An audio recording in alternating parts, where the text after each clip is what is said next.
اعوذ باللہ من الشیطان الرجیم بسم اللہ الرحمن الرحیم۔ کل ہم نے سورہ قمر کے اندر یہ پڑھا تھا کہ ایک تو قیامت کی علامات اور چاند کا دو ٹکڑا ہونا، تو یہ رسول اللہ صلی اللہ علیہ وسلم کو اللہ رب العالمین نے معجزہ دیا تھا، اس کے باوجود بھی کافروں نے ایمان نہیں لایا۔ یہ معجزہ انہوں نے آنکھوں سے دیکھا تھا۔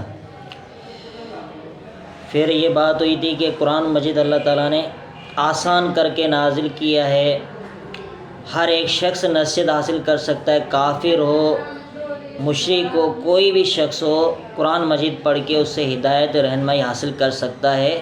تو مسلمان تو بالکل حاصل کر سکتا ہے۔ جو لوگ یہ کہتے ہیں کہ قرآن مجید کے لیے 20-25 علوم کی ضرورت ہے تو وہ سری غلطی کے اوپر ہے۔ قرآن مجید کو ہر ایک شخص، ہر ایک مسلمان پڑھ سکتا ہے اور اس سے رہنمائی حاصل کر سکتا ہے۔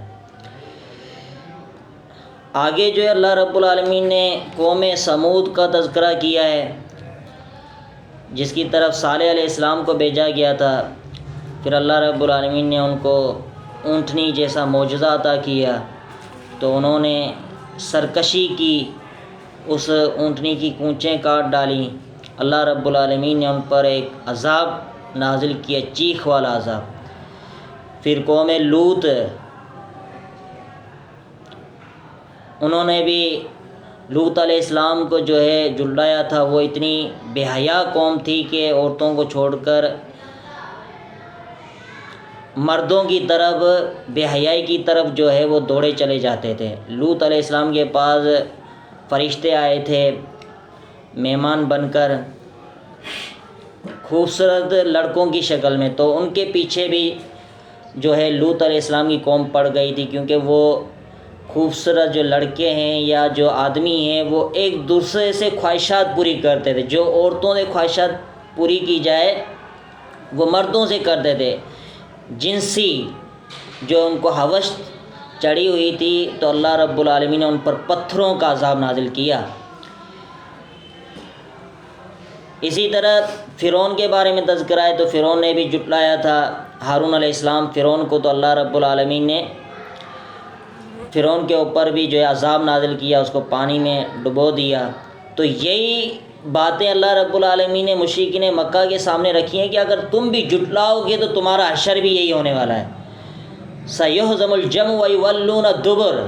اللہ کے رسول نے یہ بدر کے موقع کے اوپر کہا تھا کہ ان قریب یہ جتھا، یہ لشکر شکست کھا جائے گا اور پیٹ پھیر کر بھاگ جائے گا۔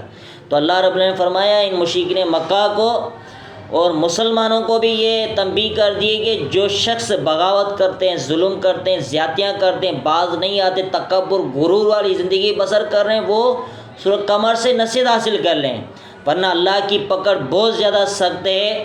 اللہ تعالیٰ ایسا عذاب دے گا جس کے اندر جو ہے چہرے جھلس جائیں گے، چمڑی جل سڑ جائے گی۔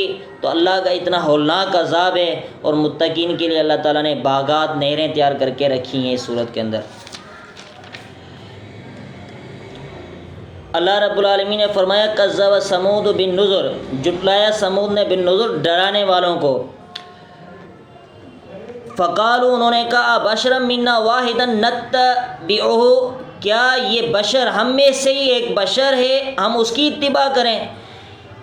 انا تب تو اذا لفی ضلال و سعور، تب تو یقیناً ہم گمراہی کے اندر، وسعور اور جنون اور دیوانگی کے اندر ہوں گے۔ اب مشرکین جو ہے انبیاء کرام کو، سمود قوم کی طرف صالح علیہ السلام کو بھیجا گیا تھا، وہ مشرکین جو ہے اللہ کے رسول صلی اللہ علیہ وسلم کو بھی وہ بشر مانتے تھے، اسی طرح انبیاء کرام کو بشر مانتے تھے۔ لیکن افسوس ہے کہ آج کل کے جو جاہل پلے درجے کے جو ہے لوگ، وہ اللہ کے رسول صلی اللہ علیہ وسلم کو نور مانتے ہیں۔ کافر کہتے تھے اللہ کے رسول بشر ہے۔ قرآن مجید میں بھی اللہ تعالیٰ کئی جگہ پر فرماتے ہیں کہ اللہ کے رسول صلی اللہ علیہ وسلم بشر ہیں، کہ تمہاری طرح وہ کیا ہے، تمہاری طرح بشر ہیں۔ صرف یہ کہ اللہ کے رسول کو ایک نبوت کا سرٹیفکیٹ ملا ہوا ہے، نبوت کا درجہ ہے، اور اللہ کے رسول صلی اللہ علیہ وسلم تمام انبیاء کرام کے سردار ہیں۔ انسانیت کے اندر اللہ کے رسول صلی اللہ علیہ وسلم کا عظمت اور رتبہ بہت بلند ہے، لیکن بحیثیت انسان کے اللہ کے رسول صلی اللہ علیہ وسلم انسان تھے، کھاتے پیتے تھے،